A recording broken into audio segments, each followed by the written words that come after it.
Le cancer du sein triple négatif est la forme de cancer du sein où on attend avec impatience de nouveaux traitements. Jusqu'ici, c'est principalement la chimiothérapie qui nous permet de soigner cette maladie. Dans un pourcentage significatif de cas, la chimiothérapie guérit les femmes avec ce type de cancer du sein, mais malheureusement, en cas de récidive, nous sommes très vite limités. Et ce que nous espérons, c'est de pouvoir disposer, comme pour les autres formes de cancer du sein, le cancer du sein avec les récepteurs hormonaux positifs ou le cancer du sein qui surexprime le récepteur nœud, des traitements ciblés, des traitements intelligents qu'on peut combiner avec la chimiothérapie. Et je crois que les quelques années qui viennent vont effectivement nous permettre de faire beaucoup de progrès à travers le développement de ces nouveaux traitements. Le premier espoir que nous avons, c'est principalement pour les femmes qui ont ce type de cancer et qui sont également porteuses de mutations des gènes BRCA, donc des mutations qu'elles ont héritées de leurs parents. Et dans ces cancers du sein, on étudie beaucoup aujourd'hui les inhibiteurs PARP avec des résultats qui semblent très encourageants. Donc, pourquoi est-ce que ces médicaments peuvent aider ces femmes? C'est principalement parce qu'il y a déjà à la base un défaut dans les mécanismes de réparation du bagage génétique des cellules, et on vient avec une molécule qui va aggraver ce déficit et donc tuer la cellule cancéreuse. Il y a également beaucoup de chances qu'on va pouvoir développer des combinaisons de thérapies ciblées, intelligentes.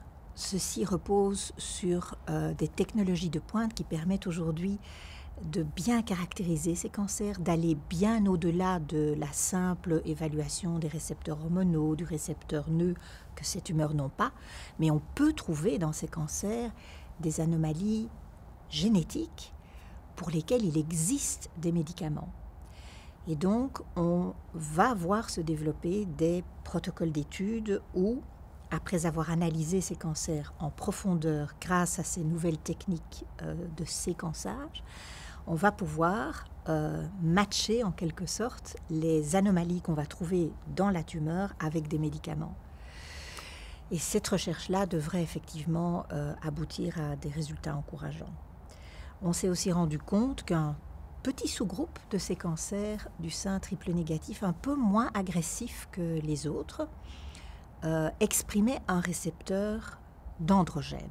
Donc, c'est un récepteur hormonal pour les androgènes, et donc un peu comme on le fait dans les cancers du sein qui expriment les récepteurs d'œstrogène, on a maintenant des médicaments qui peuvent cibler le récepteur d'androgène avec des premiers résultats encourageants, et clairement on va voir se développer dans les années qui viennent des combinaisons où ces traitements hormonaux vont être associés à des thérapies ciblées. Et puis un autre grand espoir pour ces femmes, bien sûr, c'est l'immunothérapie.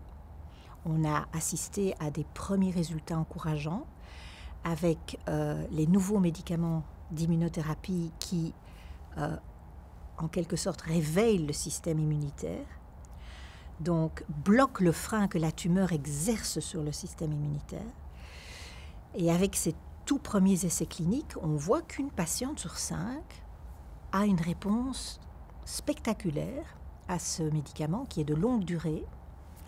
C'est donc le tout début d'une histoire qui va sûrement être fascinante. À nous maintenant, cliniciens et chercheurs, de comprendre pourquoi 4 femmes sur 5 ne répondent pas à ces traitements d'immunothérapie et à trouver un mécanisme pour faire en sorte qu'elles vont répondre.